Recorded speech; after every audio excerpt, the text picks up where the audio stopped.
বিসমিল্লাহির রহমানির রহিম। আসসালামু আলাইকুম প্রিয় শিক্ষার্থী, তোমরা যারা 2025 সালের এইচএসসি পরীক্ষা দিতে চাও তোমাদের জন্য শর্ট সাজেশন। আমি এখন আলোচনা করব ইংরেজি ফার্স্ট পেপারের ফ্লো চার্টের সবচেয়ে ইম্পর্ট্যান্ট পেসেজগুলো নিয়ে। সবচেয়ে ইম্পর্ট্যান্ট পেসেজগুলো কোনগুলো? প্রথমে হচ্ছে দ্য গ্রিক ফিলোসোফার, এটা হচ্ছে ইউনিট 6 থেকে নেওয়া।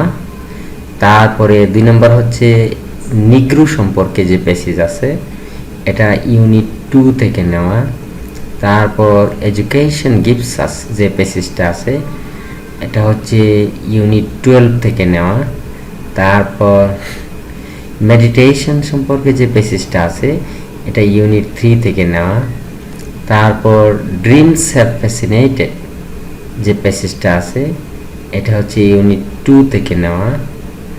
তারপর কালসিন্দুর গ্রামের যে বর্ণনা আছে প্যাসেজটা, এটা ইউনিট 5 থেকে নেওয়া। তারপর হচ্ছে সেন্ট মার্টিন দ্বীপ সম্পর্কে যে প্যাসেজটা আছে, এটা ইউনিট 9 থেকে নেওয়া। তারপরে যে প্যাসেজটা আছে এডুকেশন এইমস, এটা ইউনিট 12 থেকে নেওয়া। এই প্যাসেজগুলো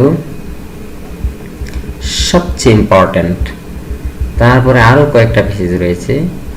জেরি সম্পর্কে যে প্যাসেজটা আছে, এটা ইউনিট 6 থেকে নেওয়া।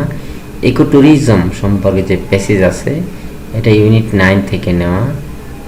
এডুকেশন গিভস আস ইউনিট 12 থেকে।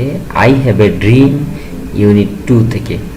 এই প্যাসেজগুলো হচ্ছে সবচেয়ে ইম্পর্ট্যান্ট প্যাসেজ ফ্লো চার্টের জন্য। তোমরা যদি ভালো করে প্রস্তুতি নাও তাহলে ফ্লো চার্ট কমন পড়বে, ফ্লো চার্টের মধ্যে সম্পূর্ণ নাম্বার পাওয়া যাবে। ঠিক আছে, থ্যাংক ইউ, আল্লাহ হাফেজ।